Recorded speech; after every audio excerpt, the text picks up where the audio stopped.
Hey, welcome to the SermonMax Podcast. It's great to have you with us today. It is just a great privilege to have actually my senior pastor on, Jeff Jones from Chase Oaks Church. And he just wrote a great book called Rebranding Christianity. We're going to have him talk about that a little bit. And Jeff, thanks for coming on with us. Thank you, Kenny. Appreciate you. Yeah, man. So you've been in this process. I've known you now for, 20 years, but you've been in this process of thinking about Christianity and how it reaches culture, and what led you to really start, I'm actually going to write a book on rebranding Christianity. Yeah, honestly, I didn't want to write another book. I'd done it 20 or so years ago. It went on the tour and was like, I think I'm out on that. And I told God until there was something unique to say that I felt really compelled by him to do, I'm out. Right. And so this has been building a few years, just looking at the decline of reputation of Christianity and decline of the perception of the Christian brand in our culture in my lifetime. It's happened so fast. Christianity has gone from being admired to tolerated to canceled to now worse than canceled. We're like repressive. Right. We're like gross. And we can talk about it, but you especially see that in the emerging generations and the disengagement away from Christianity and church. It's happening on my watch, and I'm a leader, and just as I think there's been so much mission drift in evangelical Christianity that's taken us away from our brand, that's making us, instead of attractive, repulsive to people who call it reach. It's okay, we got to do something. I can't just do that. So that's why I wrote the book. Yeah, no, I heard you a few weeks ago use that phrase of, I think Larry Osborne wrote it about as a part of your endorsing the book, and then you added repulsive on there. What do you feel like there's a catalytic event or key issue that has been driving most of this over time, or really how do you see this shaping? Like, how did this happen? Maybe let's go back a few steps. Yeah. Make sure we know what the brand is, and then how it happened. Because in the book, Rebranding Christianity, you can think that what I'm talking about is, oh, you know what, this 2,000-year-old brand is tired. We better come up with something new because emerging generations, it's one of the largest exodus of Christianity we've seen in our culture. It is the largest. And 40 million over the last few decades, and especially in the emerging generations. And so let's get a consultant, come up with some new thing. What's it going to be? Right. And it's actually the opposite of that. So we're talking about it. Say, let's go back 2,000 years to the brand as Jesus gave it. This is how people will know that you're my followers. And then say, okay, where have we drifted from that? If we're not known for what he told us to be known for, right? And the brand is John 13. Okay, if we go there. Yeah. So the brand, and Jesus gave us the brand. You can look at it at different places, Sermon on the Mount, whatever, but in the Great Command, but in the Last Supper, Jesus is with his disciples, and he says, okay, a new command I give you. And he makes it really dramatic. The word new means novel. It's an unusual word for new in the original language. He puts it up front in the emphatic sentence structure, so it's being new command. Love one another the way I've loved you. That's the way people know you're my disciples, if you love one another. And that new command is our brand. This is how people know. This is how you roll, right? That's how we should be known. And what's new about that, loving one another is not new. What's new is the phrase, as I have loved you. And when he returns to it in John 15, he repeats it again, and he says, there's no greater love than this, than when a man lays down his life for his friends. So it's that kind of it's that sacrificial, irrational, over the top, radical love for people like Jesus demonstrated. Jesus' love and love. That's the way we should be known. So that the first thing somebody thinks about when they hear that somebody's a Christian, or maybe a new neighbor moves in next door and they find out, oh, this is a Christian, rather than being like, oh, geez, it'd be like, oh, this is amazing. We got so lucky because Christians are the best. Nobody's that loving. Nobody's that forgiving. Nobody's that generous. No, I mean, they're just crazy. They're over the top. Right. And that is the way we should be known.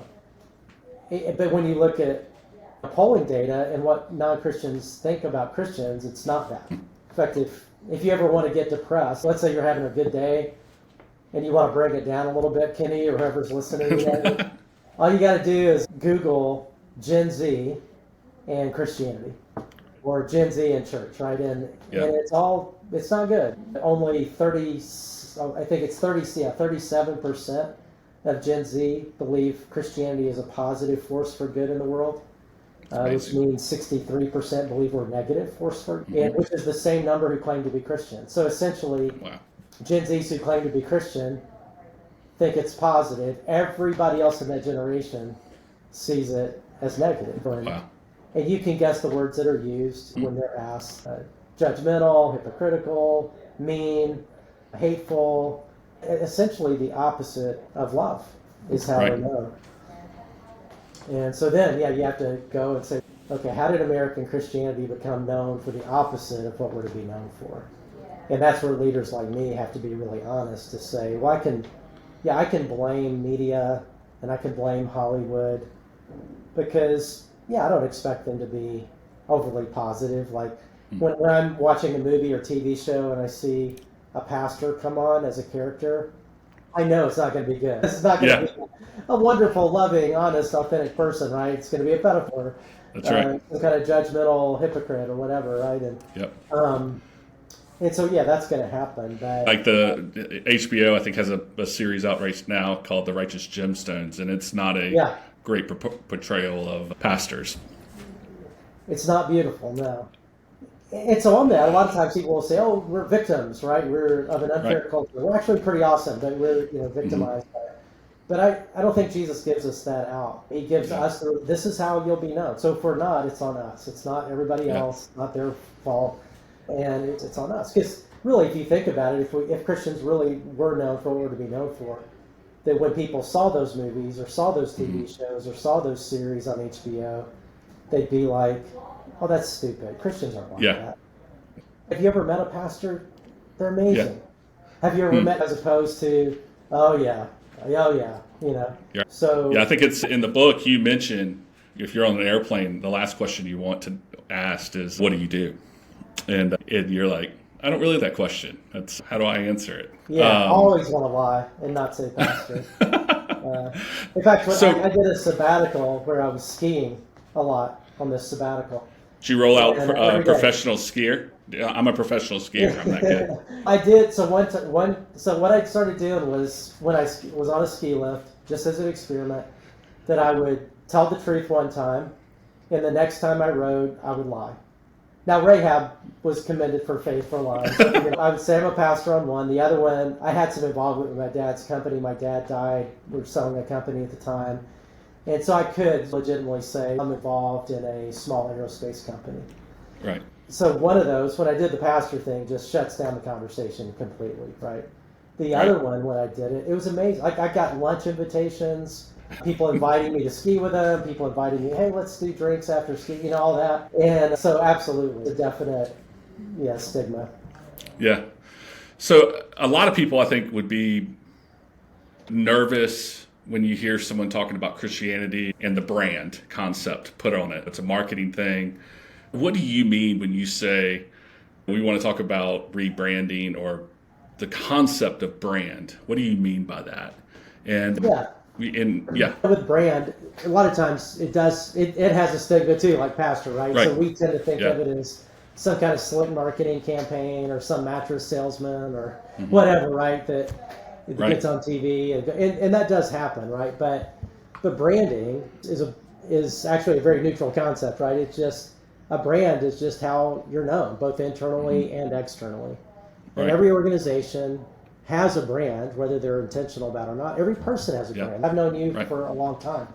So if somebody says something about you that doesn't sound right, I'd be like, "That doesn't sound like Kenny. I know Kenny. I don't think he would never say that, or he would never roll that way, or because I know Kenny, right? You have a brand. It's how you're known, and there's an implicit promise with that brand, right? There's expectations that come with that. So when we think of like when I go to Chick-fil-A, right? I know what I'm going to get, and there's a promise that it's going to be fast. It's an implicit promise. It's going to be fast. It's going to be quality, so on. It's going to taste the same every time, no matter where you are in the country with Chick-fil-A. And if they break that promise, then I start losing trust, right? If it takes an hour to get through a drive-through at Chick-fil-A, if once maybe, but twice, I'm not going back. Right. So if you think of it as Christianity as just how we're known, both Right. to ourselves and to other people, and it carries with it every brand an implicit promise. And Christianity happens to be the most important promise in the world, an eternal connection with God. And Right. that's a pretty big promise. And reflecting his heart of unconditional love, that's how that's our thing.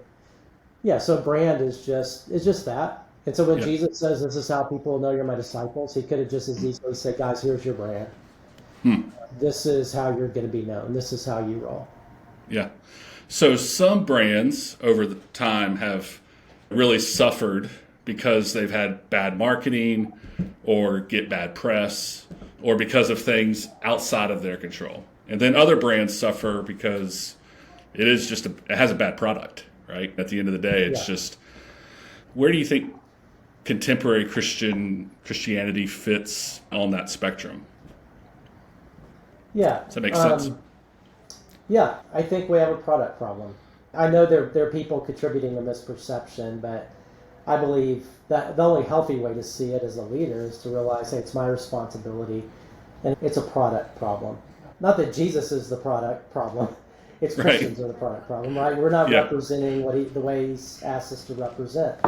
And there's just been massive mission drift over the years in American Christianity. You know, there's all kinds of ways to slice that, but one way is being right over being loving.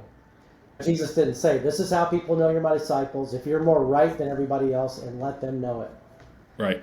And he didn't say that. But you would think he did in a lot of circles in Christianity, which is tricky because we actually are right. The Bible is. I mean, we have truth that's really good and beautiful, and we want that. But it's how do we engage culture in a way that actually creates movement toward truth rather than repulsion from it? And we're told in the New Testament over and over again how to do that in an attractive, endearing way as opposed to a repulsive way.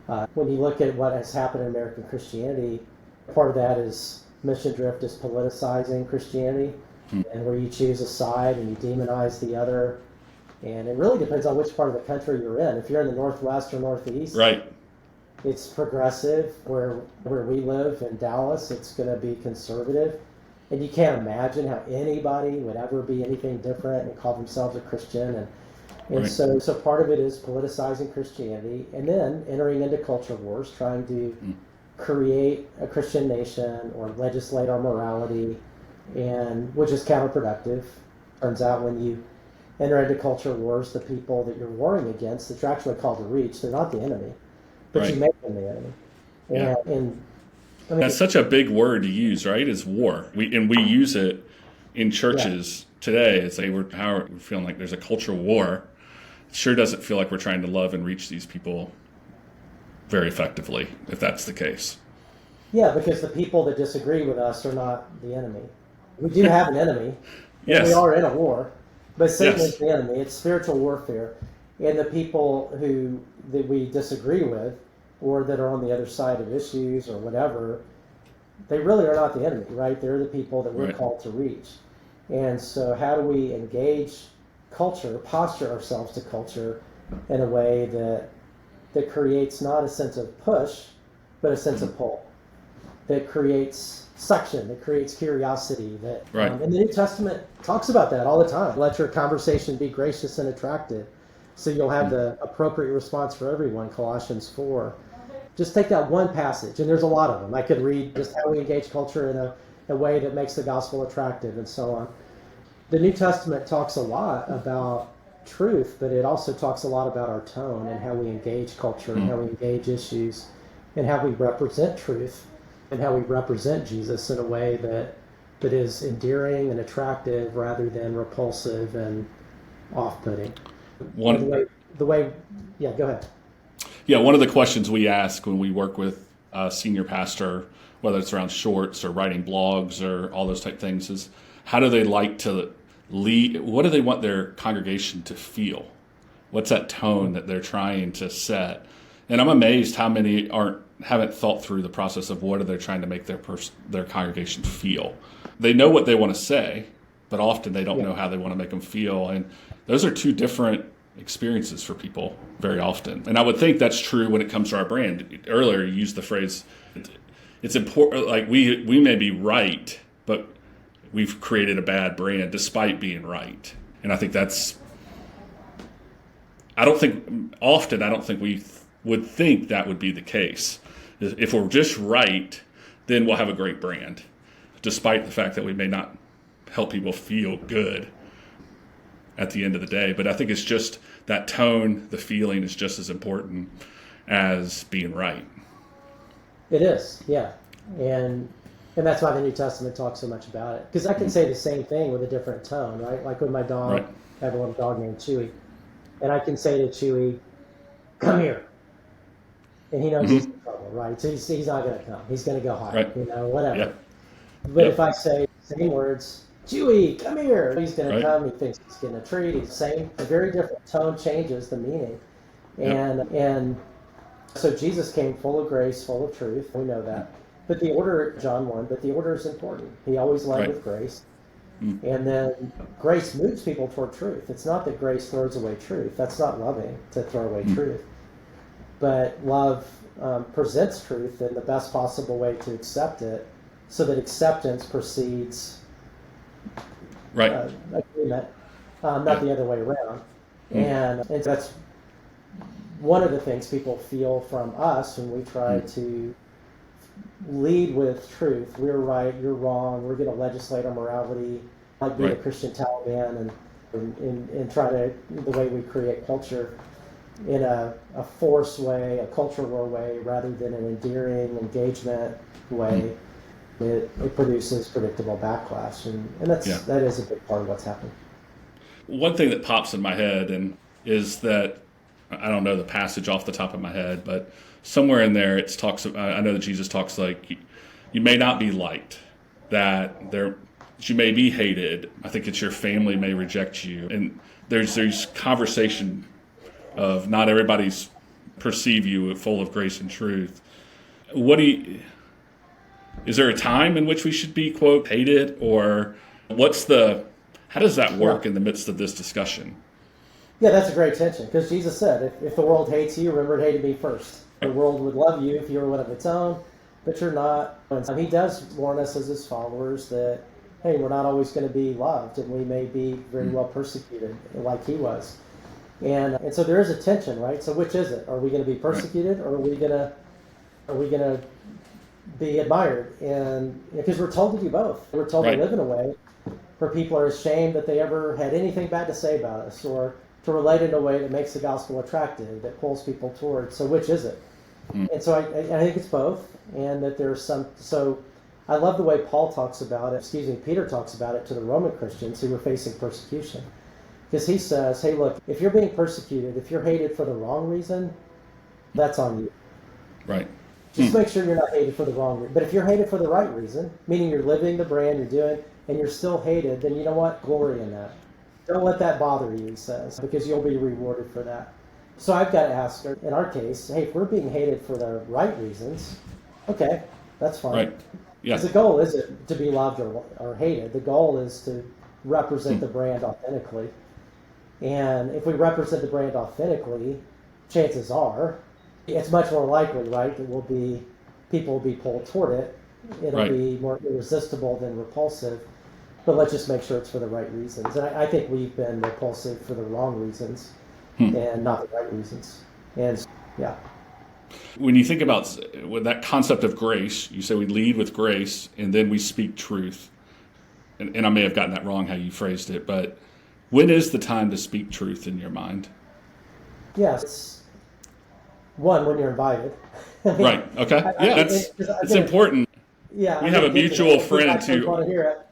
Yeah, we have a mutual friend, Don, who always asks the question, right, where he says, do you mind if I ask you a question? Or do you mind if I say, and at that point, like, here comes something significant, right? So because it's couched in respect and reputation and relationship. And I think it's similar to what Jesus said one time. He says, hey, don't sit at the head of the table. Sit at the back of the room. And then your host may very well ask you to come up. And I think there's a similar kind of humility we have to have. Not, I'm right, I'm going to make sure I let you know it. as opposed to living in culture in a way that's compelling enough that people actually care about and want to hear what we have to say. And we have a place at the table because we're in relationship, we're engaged, we're respectable. And so, yeah, there is a time to speak truth, but it's in the context of that relationship. And the way I talk about transformation is grace plus truth over time equals transformation. You lead with grace, just like Jesus with the woman caught in adultery. Hey, I don't condemn you, but truth. Don't do this anymore. Go live differently. And then he looks at his disciples and he says, right after that, he says, I didn't come into the world to condemn the world. I came to save it. And so I think that our truth can feel condemnatory or it can feel salvific, depending on how we do it. And so it's, grace and truth go together. The way I see it my phrase I'm using now with Jesus in learning from him, it's a wide welcome to the narrow path. And so the way Jesus related was the widest of welcomes. There was no bar of entry at all. It wasn't agree with me first. Agree with my truth or I can't accept you, because then you might think I agree with you. Right? He didn't worry about that. It was a wide welcome, but to a narrow path. I mean, he's calling people to a path of wisdom and goodness and righteousness, because that's loving. Like, it's not loving for me to act like something that is not true is true, or vice versa. If I see you riding your bike, I know you mountain bike some. So if you're about to ride off a cliff, and I know that, I'm going to say, Kenny, man, I love you. I hope it works out. I'm going to say, Kenny, stop. Don't do that. So it's not loving to hide truth. Yeah, I'm not going that fast on my mountain bike, so I'm probably going to be able to stop anyway. And the most important truth in the world, they're symbiotic, is love, is God's unconditional, unmerited love for us that we should reflect to other people. There's not a more important truth than that. Right. And so they're not at odds. They go together.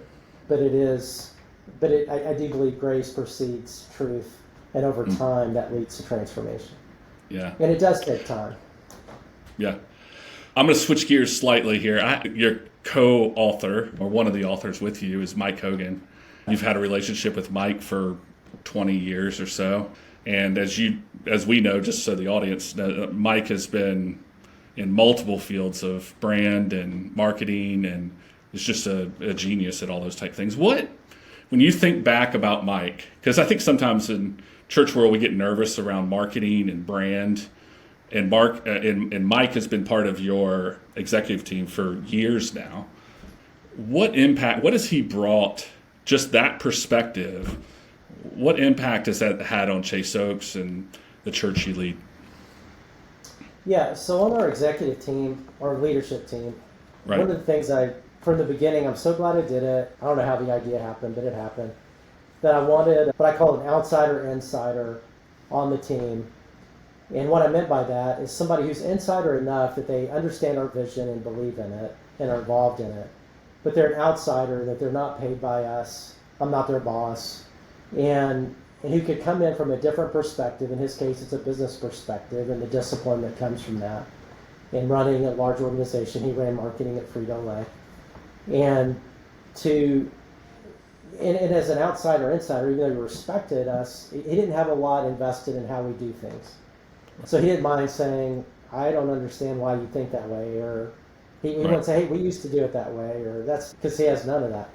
No. And it turned out over the years to be so significant to have somebody who's engaged with a different kind of perspective and mindset and discipline, believes in it, he's willing to go with whatever we decide, but he wasn't all caught up in the way we've always done things. And so it's been, he's an unsung hero in our church. And so many of the decisions we've made, the processes we've had are so much better because of the questions he's asked and the ideas that he's brought to the table. And I don't know how to talk enough about how important that is. And that's it's a gift, right? It is. As pastors, why wouldn't we use people's gifts and abilities? And he's been in a very top chair in organizational development and leadership, and why wouldn't I take advantage of that if he's willing to? I could never pay him enough to do it. And I remember with him one time, I was so appreciative, and I wrote him a letter thanking him, and for all that he's done. I enumerated all these things. And it was so interesting the way he reacted to that. He wanted to meet with me in my office. Yeah, sure. He said, hey, you wrote me a letter. It's very nice, thank you. But I'm going to give you a letter that I wrote to you. And if you're willing, what I want you to do is keep this in your office. And the next time you're tempted to write me a letter like that, I want you to read my letter first. And he said, you don't have to read it right now, but So he left, I read the letter, and the letter essentially said, hey, Jeff, thank you for thanking me. However, here's what I want you to hear. Thank you for allowing me to engage in the most significant way I've ever been involved in God's kingdom by serving alongside you. And he said, you are the keeper of opportunity at our church. And as keeper of opportunity, you've handed me an opportunity that I'll be forever grateful for. And so thank you. And next time you want to thank me, please don't, because you've given me something. You're not taking something away from me. And so I've always remembered that, and it just it's a reminder that, we are keepers of opportunity. And why wouldn't we give that opportunity, especially when it benefits us in our mission so much. But.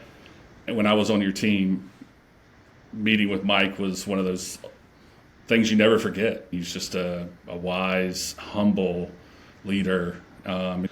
You always leave better, and you also, the company or the organization, the nonprofit, always left better because Mike was there. And All right, well, last question. So in the midst of writing books, you got Christmas Eve coming, you got a new year cranking up, you run a multi-site church, you got a lot of things that you're balancing. How do you stay sane? That's, as I mentioned to you earlier, that's our tagline. How do we help you advance your mission and stay sane while doing it?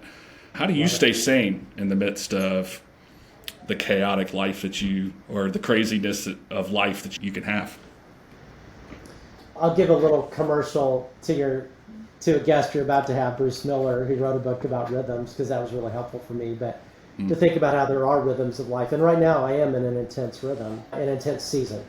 And the book, I'm doing all these podcasts and radio shows and speaking at conferences and doing all this stuff. And I was already busy. So it's not, right. So what I've had to do is make sure that's a defined season. I don't just let it be the rest of my life or whatever. It's a season in which I say yes to those kind of things. And then I put in regular daily, monthly, quarterly, just escapes in there.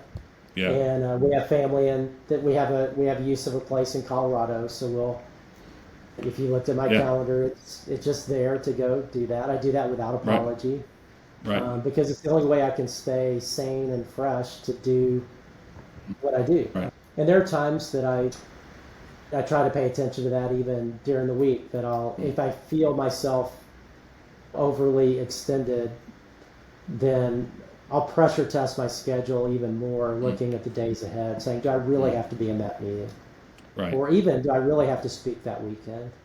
I might think I have to, but do I really have to? And probably I don't. Sometimes I do. Right. 2 weeks is Vision Weekend. And I did look at that a few weeks ago thinking, that's the weekend before Thanksgiving, I can make that break longer. Man, I wonder if I could just get somebody else to speak. And then I saw the topic and said, I can't do that. But I do think, I'll just give a commercial to your other podcaster, Bruce, because I think the concept of rhythm and paying attention to the seasons and rhythms of our day, of our week, of our month, of our year, of our lives is a huge thing to keep. And I just try to pay attention to those. Yeah. Thank you first for being on the podcast with us. But really, more than anything, thank you for the impact you've had on my life. It means a ton to me, our relationship, our friendship, and just even the impact you've had on my kids has been significant as well. They will, even as 13-year-olds, 12-year-olds, sit in and enjoy hearing you speak on a weekly basis. So thank you for the impact you're having on them. We just really appreciate it. So encouraging. And I love and appreciate you too, my friend, and your family. And I love what you're doing to encourage the rest of us with your life focus. So thank you. Yeah, man. Thank you guys for joining us on the SermonMax Podcast, and I hope you enjoyed it, and hopefully we helped advance your mission, and hopefully you can stay sane while doing it. So we'll see you next time.